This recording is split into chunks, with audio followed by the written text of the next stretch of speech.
যে দুনিয়ার থেকে যখন বিদায় নিতেছিলেন, হায় হায়, মালাকুল মউত যখন অনুমতি চাইতেছিলেন বুকে হাত রাখবো কি রাখবো না, তো বলছে অনুমতি দিব, আইনা আখি জিবরিল, আমার ভাই জিবরিল কোথায়? তো বলছে দেখা আসছি ফি সামাইল উলা, প্রথম আকাশে।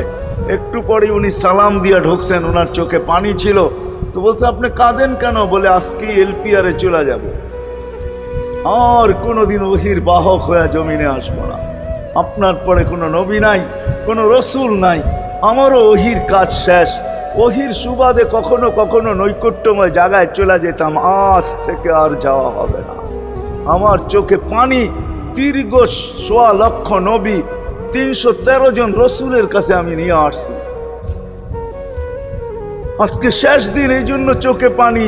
তো উনি উল্টা প্রশ্ন করছেন, আপনার চোখে পানি কেন? জিবরিল মালাকুল মউত দাঁড়ায় আছে, অনুমতি চাইতেছে বুকে হাত দেওয়ার জন্য। এখনো এক প্রশ্ন বাকি। বলছে সেটা কি?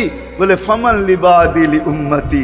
অথচ ৯ ঘরে চুলা জ্বালানোর মতো তেল ছিল না। খাওয়া তো দূরের কথা, বাতি জ্বালানোর তেল ছিল না। আম্মা জান আয়েশা রাদিয়াল্লাহু তাআলা আনহা বলেন, যদি তেল থাকতো তো খিদার তাড়না এতটুক ছিল, আগে তেল পান করে নিতাম। হাদিস উঠায়া দেখেন, লেখা আছে।